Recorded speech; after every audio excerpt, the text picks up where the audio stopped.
cold darkness slowly gave way to warmth, as Captain Maya Rodriguez felt her body awakening from the deepest sleep she had ever known. Her eyelids felt heavy like stones, but she forced them open. Bright white lights made her squint and blink several times before her vision cleared. Maya tried to sit up, but her muscles felt weak and stiff. She was lying on a metal table, inside what looked like a medical bay. Strange sounds filled the air around her, beeping machines and voices speaking in languages she did not recognize. She turned her head to the left and saw her cryogenic pod standing open. Ice crystals still clung to its edges. The pod had kept her alive for who knows how long while she slept in frozen suspension. Maya forced herself to sit up despite the weakness in her arms. She wore only a thin medical gown that hospital patients might wear. Her dark hair hung loose around her shoulders instead of the military regulation style she remembered. 3 figures stood near, the medical equipment watching her carefully. 2 of them looked almost human, but different in ways that made Maya stare. The third creature was definitely not human at all. The first figure approached her slowly. This being had pale blue skin that seemed to glow softly in the medical bay lights. Her features were delicate and beautiful, like the elves from old Earth fairy tales. Long silver hair flowed down her back, and her eyes were the color of deep ocean water. This strange woman spoke in perfect English, with a musical voice that sounded like wind chimes. She said her name was Dr. Kira Sunweaver, and that she belonged to something called the Villani Collective. Kira explained that she was an archaeologist who studied ancient civilizations and their artifacts. The second figure stepped forward next. This one looked more threatening, despite also being female. She had tough green skin covered in small scales, like a reptile. Her yellow eyes watched Maya with the focused attention of a predator studying prey. Sharp teeth showed when she spoke in a rough, gravelly voice. This warrior introduced herself as Commander Zara Nightwhisper from the Saurian Empire. She wore armor that looked both advanced and battle-tested. A large weapon hung at her side and several smaller ones were strapped to her arms and legs. The third being stayed back near the doorway. Maya could see it was some kind of insect creature standing on 2 legs like a human. Its body was covered in a dark shell and multiple arms, moved constantly as it worked on various devices. This being did not speak to Maya directly. Dr. Kira explained that they had found Maya and her ship drifting in deep space, far from any known star systems. The ship showed no signs of life, and appeared to have been abandoned for a very long time. Only when their scanners detected the cryogenic pods did they realize someone might still be alive inside. Maya asked what year it was, and felt shock wash over her when Kira answered. 300 years had passed since Maya last remembered being awake. 3 centuries of her life had vanished while she slept in frozen darkness. Kira continued explaining that humanity was considered extinct by most species in the galaxy. No, human ships had been seen for hundreds of years. Most aliens believed humans had simply vanished or destroyed themselves in some great war. Maya tried to process this information, but it felt impossible. She remembered her mission clearly. She had been part of a secret human fleet sent to explore the far edges of the galaxy. Something had gone wrong during their journey, but she could not remember exactly what. Commander Zara spoke up with suspicion, clear in her voice. She wanted to know why Maya had been sleeping for so long, and what had happened to the rest of humanity. Zara clearly did not trust Maya, and kept her hand near her weapon. Maya looked around the medical bay, and realized this was not her ship. The technology looked far more advanced than anything humans had possessed. The walls were made of some kind of smooth material that seemed to absorb light. Strange symbols glowed softly on various control panels. Dr. Kira noticed Maya looking around and explained that they were aboard a Villani research vessel called the Star Seeker. They had brought Maya here after finding her ship to give her proper medical care while she recovered from centuries of cryogenic sleep. Maya asked about her ship and her crew. Kira told her that the ship was called the Shadow Breaker, according to its identification systems. Most of the ship appeared to be shut down with only basic life support running. They had found several other cryogenic pods, but Maya was the only one who had awakened so far. This news filled Maya with worry for her crewmates. She asked if the others were still alive in their pods. Kira assured her that the other pods were still functioning and showed signs of life, but their awakening systems seemed to be damaged. Maya tried to stand up from the medical table. Her legs shook but held her weight. She felt incredibly weak, like someone recovering from a long illness. Dr. Kira offered to help steady her, but Maya waved her away. She needed to see her ship and check on her crew. Commander Zara blocked the doorway with her large frame.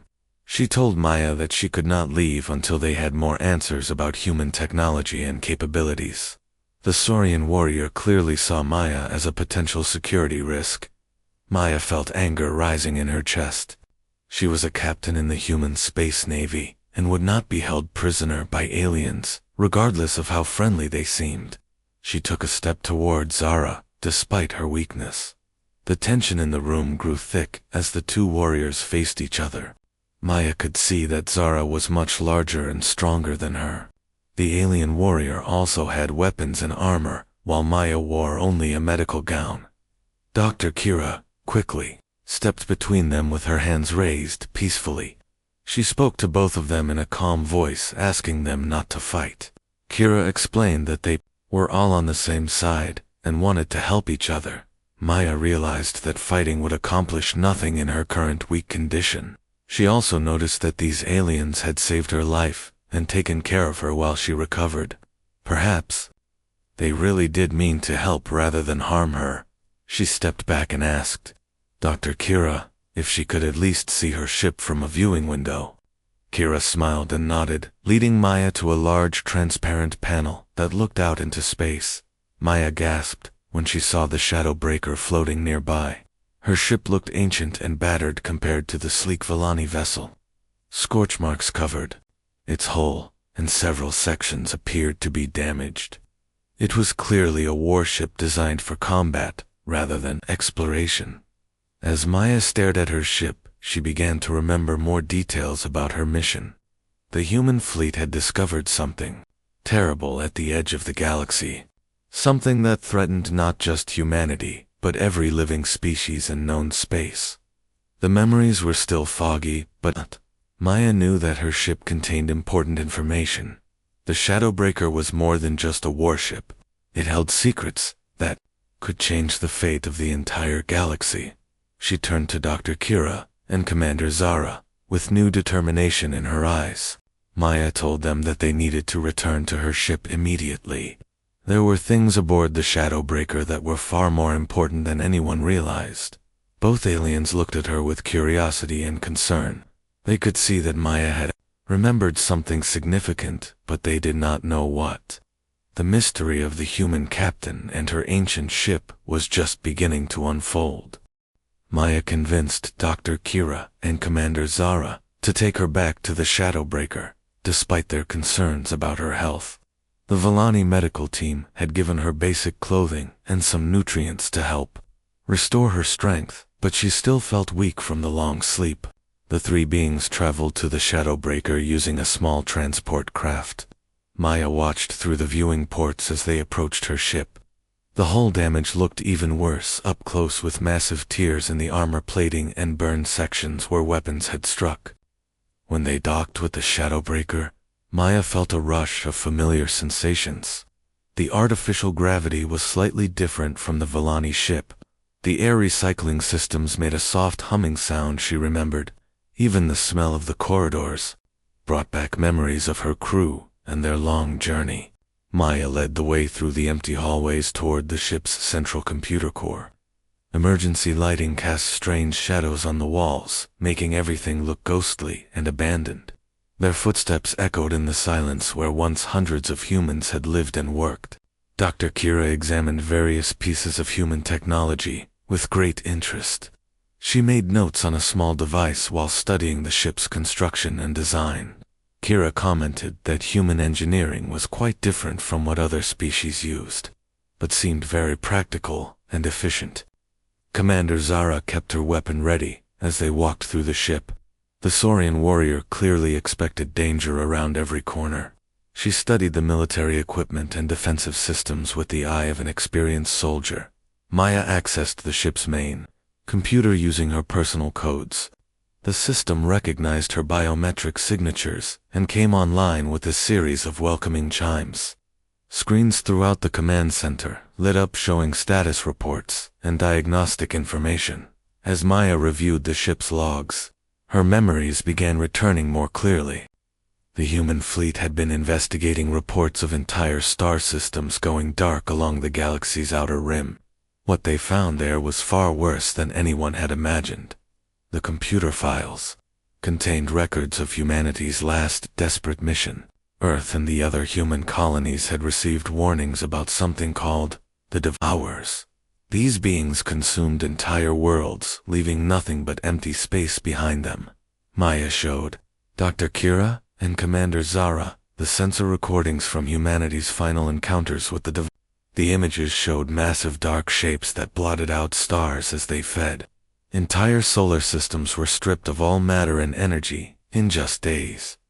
Kira stared at the recordings with horror in her ocean blue eyes. Her peaceful species had never encountered anything so destructive. The Vellani had always believed that intelligent life would eventually learn to coexist rather than destroy each other. Zara studied the tactical data with professional interest. The Saurian Empire had fought many wars, but nothing on this scale. She asked Maya how humanity had planned to fight such overwhelming enemies.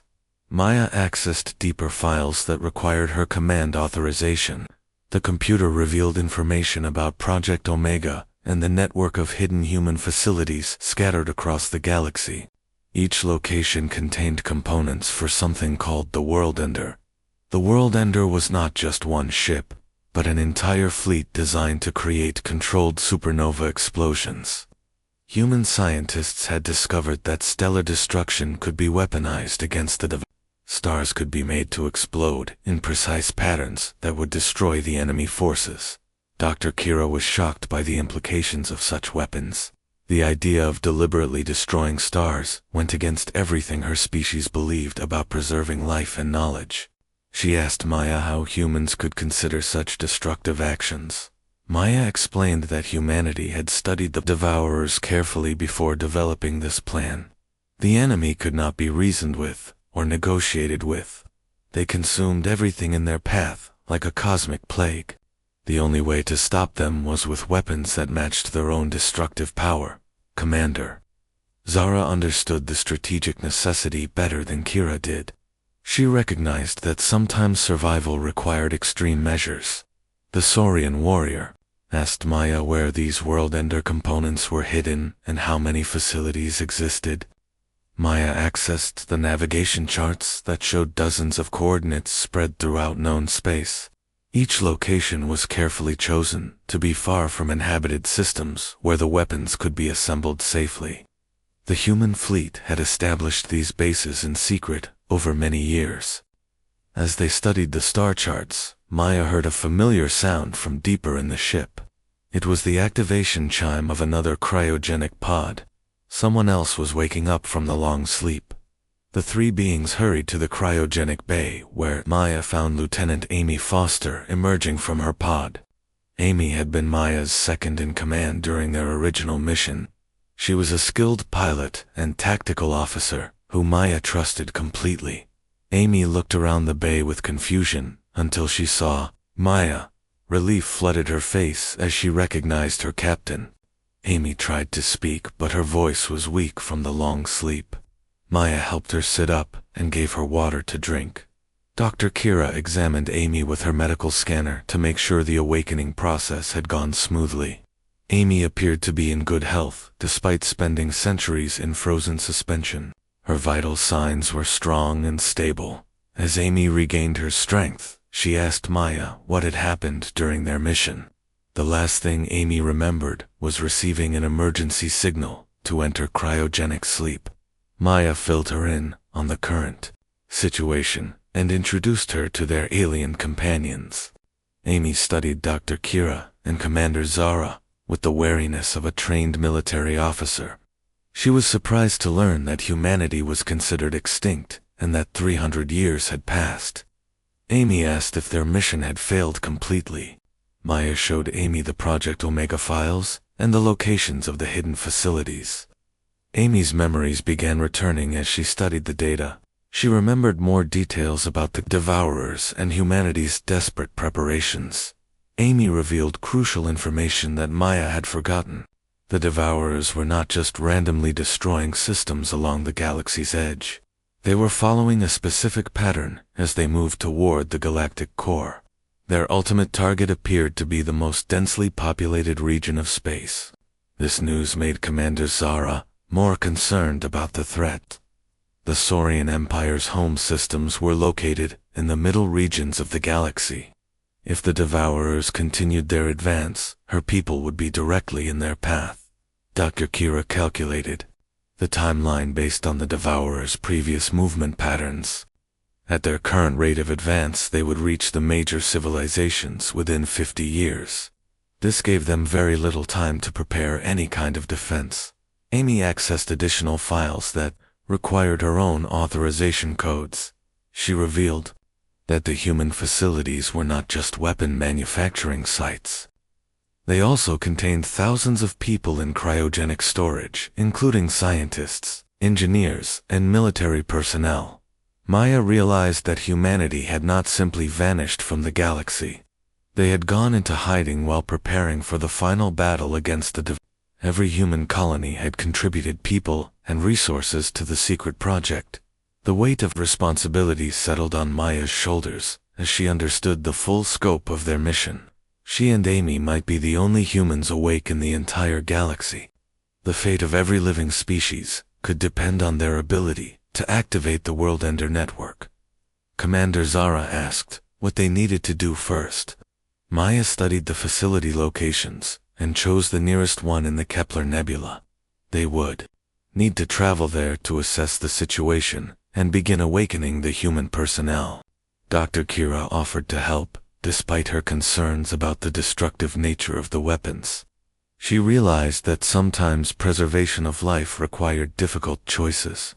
Her research skills and advanced technology could be valuable to their mission. As they prepared to leave the Shadowbreaker, Maya felt the enormous pressure of their task. 300 years of human preparation had led to this moment. The survival of countless civilizations might depend on whether they could successfully complete Project Omega. The small group of unlikely allies prepared to journey into the unknown, carrying with them the hopes of an entire galaxy. Maya piloted the Shadowbreaker toward the Kepler Nebula with a skill that amazed both Dr. Kira and Commander Zara. Despite being weakened from centuries of sleep, she navigated through dangerous asteroid fields and gravitational anomalies like she had been born among the stars. The journey took several days, during which Amy worked to restore more of the ship's systems. Many components had shut down during the long drift through space, but the core systems remained functional. The Shadowbreaker was built to survive almost anything. Dr. Kira spent her time studying human technology and comparing it to Vellani science. She was fascinated by how differently humans approached engineering problems. Where her people preferred elegant solutions, humans built things to be tough and reliable, above all else. Commander Zara examined the ship's weapons and defensive systems with growing respect. Human military technology was more advanced than she had expected. The Shadowbreaker could probably fight ships twice its size and have a good chance of winning. As they traveled deeper into the nebula, strange readings appeared on their sensors. Amy detected energy signatures that matched human technology, but the sources were hidden behind clouds of cosmic dust and radiation. Maya followed the signals through a maze of debris and electromagnetic storms that would have destroyed most ships. The Shadowbreaker's heavy shielding protected them from the worst effects, but the journey was still dangerous and difficult. After many hours of careful navigation, they found what they were looking for. A massive artificial structure hung in space, protected by the nebula's natural radiation. It looked like a combination of space station and factory with multiple sections connected by long corridors. Maya used her command codes to identify their ship to the facility's automated defenses. Weapon systems that had been tracking them stood down, and docking bays opened to receive their vessel. The ancient human base was still fully operational after 3 centuries. They docked with the facility and entered through an airlock that cycled them through decontamination procedures. The interior was dark except for emergency lighting, but clean air flowed through the corridors and artificial gravity functioned normally. Maya led the group through empty hallways following signs toward the central command section. Their footsteps echoed in the silence as they passed laboratory spaces and manufacturing areas filled with mysterious equipment.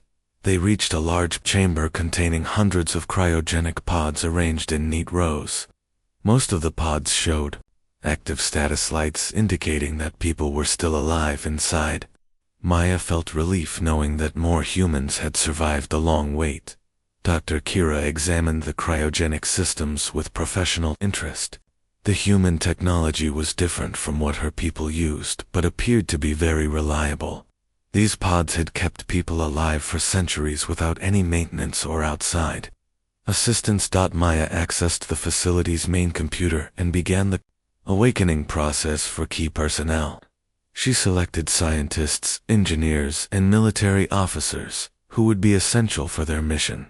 The process would take several hours to complete safely. While they waited for the first people to awaken, Amy explored the manufacturing sections of the facility. She found assembly lines capable of building massive components that could only be parts of ships. The scale of the operation was enormous. Commander Zara discovered weapons storage areas filled with advanced human military equipment. She was impressed by the variety and sophistication of the armaments. Humans had clearly been preparing for a war unlike anything the galaxy had ever seen. The first person to wake up was Dr. Lisa Kane, the facility's chief scientist.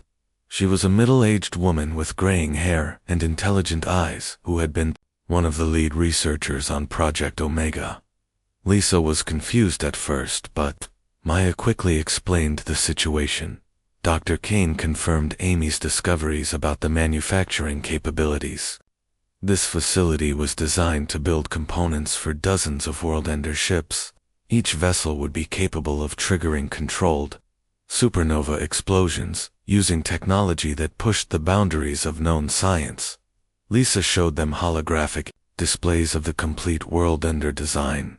The ships were massive constructs that looked more like mobile space stations than traditional vessels.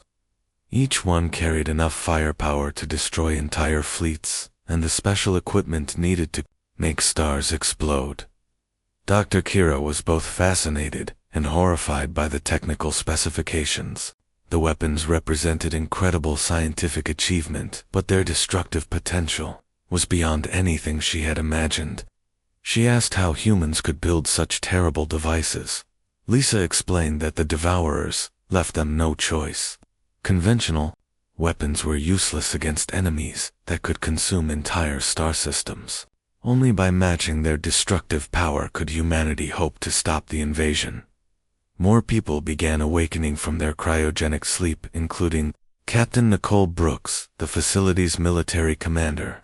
Nicole was a tough professional soldier who had volunteered for the mission, knowing she might never see Earth. Again, Nicole briefed them on the facility's defensive capabilities and current status.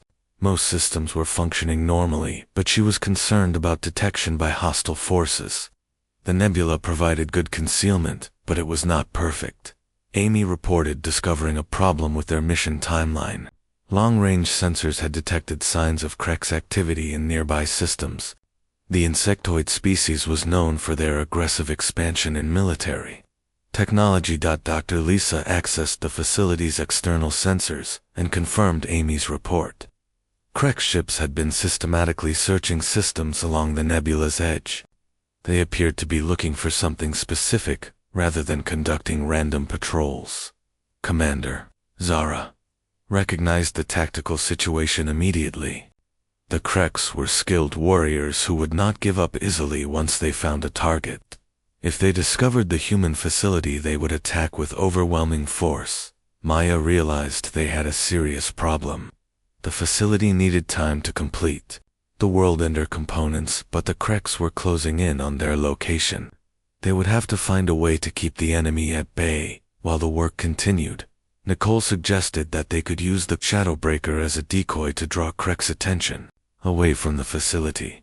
Maya agreed, but knew they would need help to fight multiple enemy ships with just one vessel. Dr. Kira offered to contact the Villani Collective for assistance. Her people were generally peaceful, but they had defensive fleets that could help protect the facility. The problem was that calling for help might reveal their location to the Kreks. Commander Zara had a different idea. She could contact elements of the Saurian fleet that were operating in this region. Her people were always eager for honorable combat and would welcome the chance to fight alongside humans. As they debated their options, the facility's warning systems activated. Long-range sensors had detected a large Kreks fleet moving directly toward their position. The enemy had found them and was approaching fast. Maya felt the familiar rush of adrenaline that came before battle.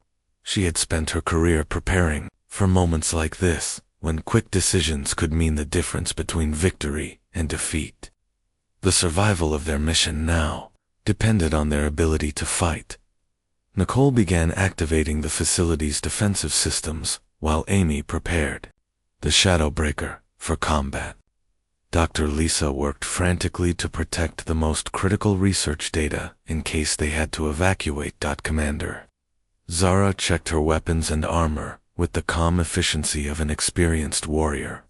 She told Maya that she would be honored to fight beside humans against a common enemy. The alliance between their species was being forged in the crucible of approaching battle.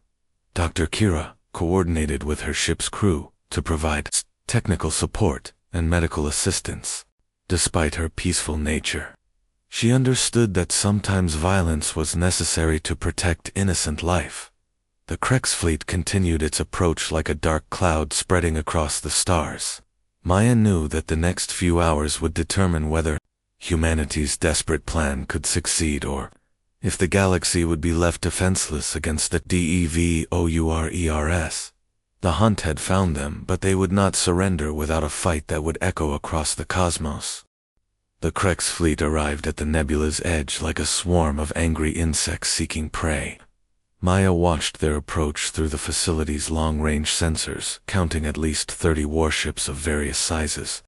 The enemy had brought enough firepower to destroy a small planet. Captain Nicole Brooks coordinated the defense from the facility's command center, while Maya prepared the Shadowbreaker for what might be its final battle. Amy worked frantically to bring all weapon systems online, while Dr. Lisa secured the most critical research data. Commander Zara had managed to contact a Saurian patrol fleet operating 2 systems away.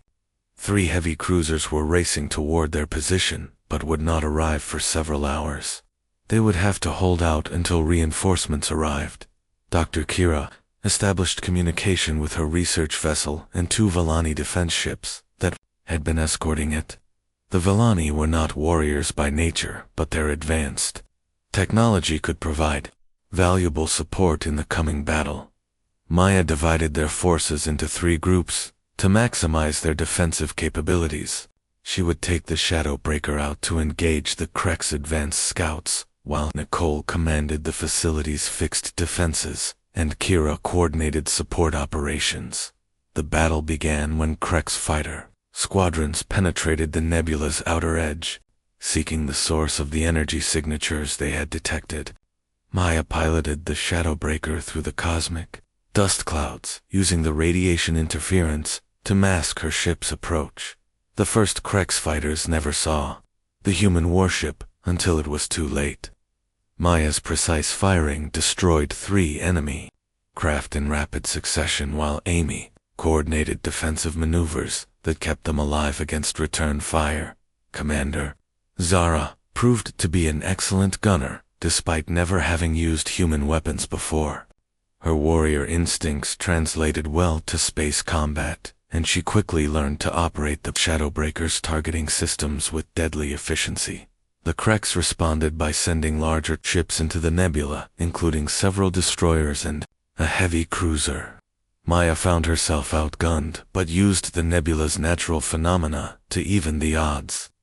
She lured enemy ships into radiation pockets that disrupted their sensors and weapons.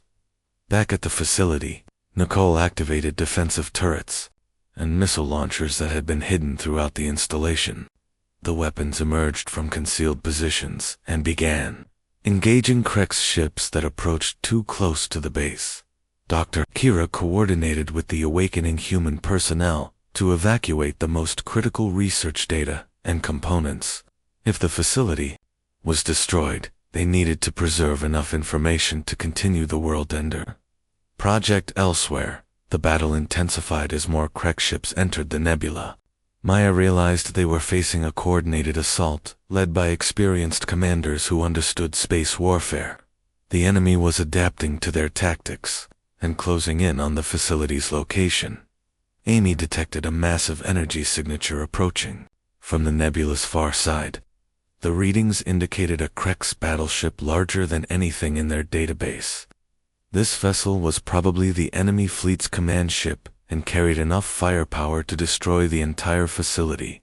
Maya made a desperate decision to attack the battleship directly before it could reach the human base. She piloted the Shadowbreaker on a high-speed course through the most dangerous part of the nebula, where cosmic storms and gravitational anomalies made navigation nearly impossible. Commander Zara watched with amazement as Maya threaded their ship through dangers that would have destroyed lesser pilots. The human captain possessed an intuitive understanding of space navigation that bordered on supernatural ability. They reached the Krex battleship as it emerged from a particularly dense gas cloud. The enemy vessel was truly massive, with armor plating thick enough to shrug off most weapons. Maya knew they would have only one chance to inflict serious damage: the Shadowbreaker's torpedo. Tubes launched their full payload at the battleship's engine section, while every gun fired at maximum power. The concentrated barrage punched through the Krex armor and caused secondary explosions throughout the enemy ship. The battleship returned fire with weapons that lit up space like artificial stars. Maya threw the Shadowbreaker into evasive maneuvers that pushed both the ship and crew to their limits. Hull plating buckled under the stress, but held together. Amy reported critical damage to their main drive systems and several weapon turrets. They were losing the ability to maneuver effectively, which would make them easy targets for the Krex gunners. Maya knew they needed help soon, or they would be destroyed. Relief came in the form of Saurian heavy cruisers dropping out of hyperspace. At the battle's edge, Commander Zara's people had arrived with perfect timing, bringing fresh firepower to the desperate fight. The Saurian ships engaged the Krex fleet with the aggressive tactics their species was famous for. Unlike the careful maneuvering Maya had been forced to use, the Saurians attacked head-on with overwhelming firepower and fierce determination. Dr. Kira's Villani vessels provided technical support by jamming Krex communications and sensors. Their advanced electronic warfare capabilities disrupted enemy coordination and gave the defenders a crucial advantage. Maya limped the damaged Shadowbreaker back toward the facility where Nicole's defensive systems were holding off the remaining Krex attackers. The human base had taken damage, but its critical systems remained operational. As the battle raged throughout the nebula, Amy detected new contacts on long-range sensors. Additional ships were approaching the battle zone, but their identification signatures were unknown. Maya feared that more enemy reinforcements had arrived. The new contacts resolved into human vessels emerging from hidden positions throughout the nebula. Other facilities had detected the battle and sent their own defensive forces to help. Maya felt hope rising as familiar ship designs appeared on her screens. One of the arriving ships was the command vessel for the entire World Ender project. Colonel Diana Harper had been awakened by the emergency and taken personal command of the human response. Her ship was larger and more heavily armed than the Shadowbreaker.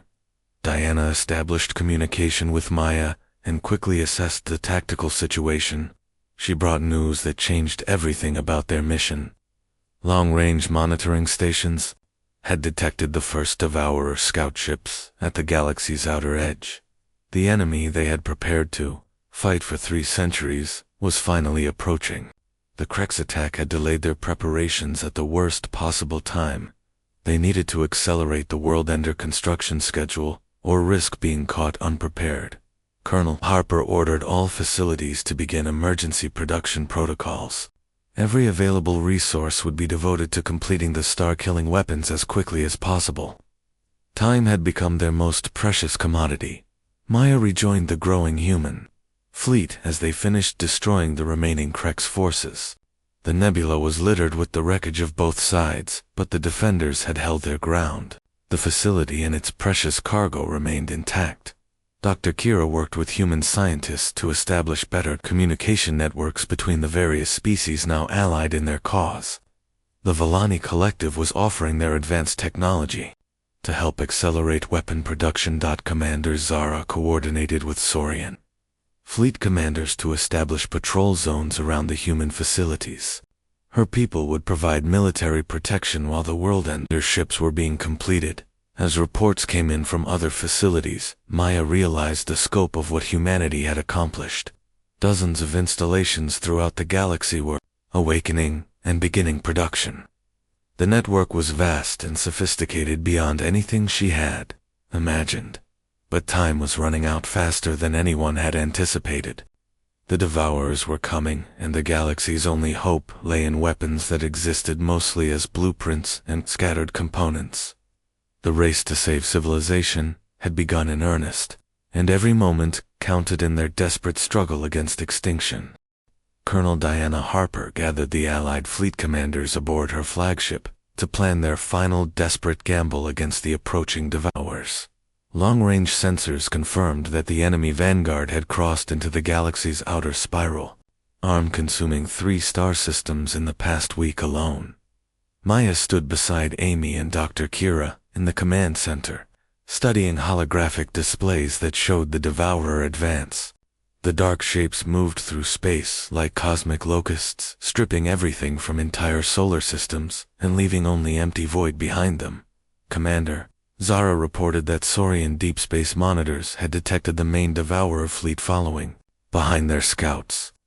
The numbers were staggering, with thousands of entities, each large enough to engulf planets. No conventional military force could hope to stop such overwhelming numbers. Dr. Lisa Kane presented the status of World Ender production across all human facilities. 37 star-killing vessels were completed or nearly finished, with components for dozens more in various stages of assembly. It was an impressive achievement, but far less than originally planned. Colonel Harper explained the hard choice they now faced. The World Ender network required human consciousness to guide its stellar destruction capabilities. Someone had to merge with the ship's artificial intelligence systems to control weapons that could shatter suns themselves. Maya understood immediately what this meant. Whoever accepted the merge would gain incredible power, but lose their individual human existence. They would become something new and strange, existing as both person and machine for as long as the galaxy needed protection. Amy volunteered without hesitation, followed quickly by Dr. Lisa and Captain Nicole Brooks. These women had dedicated their lives to Project Omega, knowing it might require the ultimate sacrifice. They were prepared to give up their humanity to save all other life. Dr. Kira was horrified by the implications, but recognized the necessity. Her people had developed similar technologies for merging consciousness with machines, but never on such a massive scale. She offered Villani technical expertise to make the process safer. Commander Zara understood the honor in their choice. Saurian culture respected warriors who sacrificed themselves for others. She vowed that her people would protect the World Ender ships while they performed their cosmic duty. The merge process began in specially prepared chambers aboard Colonel Harper's flagship. Maya lay on a medical table as technicians attached neural interfaces that would connect her mind to the World Ender network. The sensation was unlike anything she had ever experienced. Maya felt her consciousness expanding beyond the boundaries of her physical body. She could perceive all 37 completed World Ender ships scattered throughout the galaxy. Each vessel became an extension of her awareness, like having dozens of new limbs to control. Amy joined the network, next followed by Dr. Lisa Nicole, and finally Colonel Harper herself. Their individual personalities remained distinct, but they shared a collective awareness that spanned light years of space. Together they formed a new kind of consciousness dedicated to defending the galaxy. The merged humans could perceive the Devourer advance with perfect clarity. The enemy moved in predictable patterns following gravitational corridors between star systems. This knowledge allowed the World Ender network to position their ships for maximum effectiveness. Dr. Kira coordinated with Villani, scientists, to calculate precise targeting solutions for each stellar weapon. The controlled supernovas had to be positioned exactly right to create barriers of destruction that would channel the Devourers into kill zones. Commander Zara led combined fleets of human Saurian and Villani ships to protect the World Ender vessels. During their attacks, the Starkillers were powerful but vulnerable while they prepared to trigger solar explosions. The first test came when Devourer scouts reached a binary star system at the galaxy's edge. Maya guided 2 World Ender ships into position and began the complex process of destabilizing both suns. Simultaneously, the technology worked exactly as designed. Massive stellar explosions erupted in carefully controlled patterns, creating walls of radiation and debris that blocked the Devourer advance. The enemy scouts were annihilated instantly, with no chance to retreat or adapt. Amy coordinated the next phase, targeting a cluster of red giant stars that could be triggered to create an even larger barrier. The explosions lit up an entire sector of space with the fury of artificial supernovas guided by human will. The main Devourer fleet encountered these stellar barriers and found their advance completely blocked. The enemy tried to find alternate routes, but Maya and her consciousness merged. Companions anticipated every move, positioning new explosions to funnel the invaders into increasingly dangerous territory. Dr. Lisa used her scientific knowledge to maximize the effectiveness of each stellar weapon. She calculated how to chain supernova explosions together, creating cascading destruction that consumed vast regions of space where Devourers attempted to hide. Colonel Harper maintained strategic oversight of the entire campaign, while Nicole coordinated tactical responses to enemy attempts at breakthrough. The merged consciousness worked together with perfect coordination that no normal human command structure could match. The climactic battle occurred when the Devourer main fleet attempted a concentrated assault on a heavily populated sector. Maya guided over 20 World Ender ships into a complex formation that triggered the largest artificial supernova in galactic history. The stellar explosion was visible from thousands of light years away as an entire region of space erupted in cleansing fire.